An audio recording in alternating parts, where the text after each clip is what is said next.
नमस्कार। लद्दाख की बर्फीली चोटियों के बीच इन दिनों एक ऐसी आग धधक रही है जिसे बुझाना आसान नहीं होगा। और ये आग सिर्फ टायरों और वाहनों को जलाने से नहीं फैली, बल्कि ये उस टूटे हुए विश्वास और अधूरे वादों की लपट है जिसे पिछले 5 सालों से लगातार हवा दी जा रही है। जिन वादों ने 2019 में लद्दाखियों की आंखों में उम्मीदें जगाई थी, वही आज गुस्से की वजह बन चुके हैं।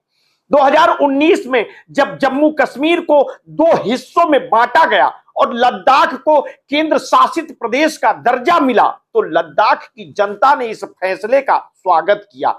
उन्हें उम्मीद थी कि अब कश्मीर की छाया से निकलकर उनकी अलग पहचान बनेगी और उनके संसाधनों तथा संस्कृति की रक्षा होगी। केंद्र सरकार ने तब भरोसा दिया था कि लद्दाख को 6ठी अनुसूची के तहत संवैधानिक सुरक्षा मिलेगी, लेकिन 5 साल बीत जाने के बाद भी ये वादा अधूरा है। लद्दाख के लिए 6ठी अनुसूची सिर्फ एक कहानी का प्रावधान नहीं है, बल्कि ये उनकी जमीन, रोजगार और अस्तित्व से जुड़ा सवाल है। पहाड़ी और दूरस्थ इलाके में बसे इन समुदायों को डर है कि बिना संवैधानिक सुरक्षा के उनकी जमीनें बड़े उद्योगपतियों और बाहरी लोगों के कब्जे में चली जाएंगी, जिसे सदियों से उन्होंने संरक्षित किया है। बाजार और राजनीति की भेंट चढ़ जाएगी और इसी डर और असंतोष ने धीरे धीरे आंदोलन का रूप ले लिया। लेह इपेक्स बॉडी और कारगिल डेमोक्रेटिक अलायंस जैसे संगठन लगातार आवाज उठाते रहे हैं, लेकिन आंदोलन को राष्ट्रीय स्तर पर पहचान तब मिली जब पर्यावरण कार्यकर्ता और शिक्षा सुधारक सोनम वांगचुक सामने आए। वांगचुक ने भूख हड़ताल शुरू की और यह संदेश दिया कि लद्दाख शांतिपूर्ण तरीके से अपनी बात रखेगा। उनकी छवि और लोकप्रियता ने आंदोलन को एक नई ऊर्जा दी है। पिछले 35 दिनों से लेह में भूख हड़ताल जारी थी। 15 लोग अनशन पर बैठे थे, जिनमें से कई की तबीयत बिगड़ गई और उन्हें अस्पताल ले जाना पड़ा। सोनम वांगचुक खुद भी 15 दिनों तक भूखे रहे। वे लगातार कहते रहे कि भारत का संविधान 2 साल में बन गया था, लेकिन हमारी मांगे 5 साल से भी पूरी नहीं हुई। उनका संदेश साफ था, लद्दाखी शांति चाहते हैं, हिंसा नहीं। लेकिन अब उनकी उपेक्षा असहनीय हो चुकी है। सोमवार को जब लेह की सड़कों पर हजारों लोग विरोध के लिए उतरे, शुरुआत शांतिपूर्ण थी। बैनर, नारे और बंद का आह्वान था, लेकिन धीरे धीरे गुस्सा उबाल मारने लगा। पुलिस और प्रदर्शनकारियों के बीच झड़प हुई, पत्थरबाजी शुरू हुई और देखते ही देखते भीड़ ने सीआरपीएफ की गाड़ी, पुलिस वैन और कई जगह अन्य वाहनों को आग के हवाले कर दिया।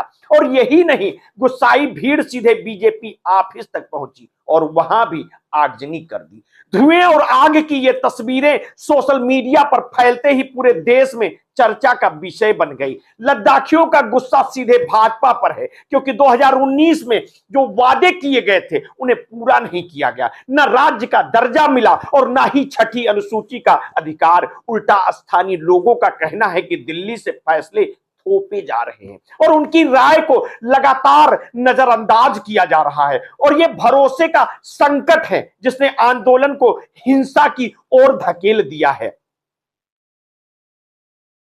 प्रदर्शन हिंसक होने के बाद सोनम वांगचुक ने अपना अनशन तोड़ दिया। उनका कहना था कि वे नहीं चाहते थे कि आंदोलन की वजह से भारत की छवि को नुकसान पहुंचे, लेकिन उन्होंने साफ कर दिया कि यह लड़ाई खत्म नहीं हुई है, बल्कि अब यह और व्यापक होगी। उन्होंने चेतावनी दी कि अगर केंद्र सरकार ने जल्द ठोस कदम नहीं उठाए तो हालात और बिगड़ सकते हैं।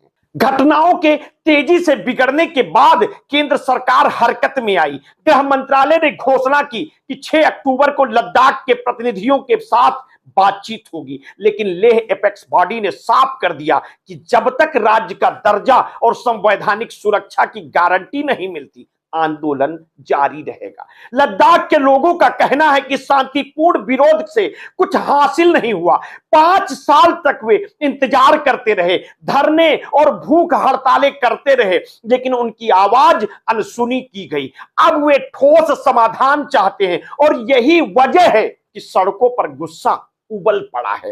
ये आंदोलन सिर्फ संवैधानिक मांगों का संघर्ष नहीं है, बल्कि ये लद्दाखियों की पहचान और आत्मसम्मान की लड़ाई है। और अगर सरकार इस आग को गंभीरता से नहीं लेती तो ये सिर्फ लेह तक सीमित नहीं रहेगी, बल्कि कारगिल और अन्य इलाकों तक फैल सकती है, और तब हालात को संभालना कहीं ज्यादा मुश्किल होगा। भविष्य क्या होगा ये इस बात पर निर्भर करेगा कि 6 अक्टूबर की बातचीत में क्या निकलता है। और अगर केंद्र सरकार ठोस आश्वासन देती है तो स्थिति सुधर सकती है, लेकिन अगर यह भी सिर्फ एक औपचारिक बैठक बनकर रह गई तो आंदोलन और भड़क सकता है, और तब यह गुस्सा सिर्फ लद्दाख ही नहीं बल्कि राष्ट्रीय राजनीति में भी बड़ा मुद्दा बन जाएगा। लद्दाख की बर्फीली चोटियों के बीच धधक रही ये आग सिर्फ वाहनों और इमारतों को नहीं जला रही, बल्कि उस भरोसे को राख कर रही है जिसे सरकार ने 2019 में जगाया था।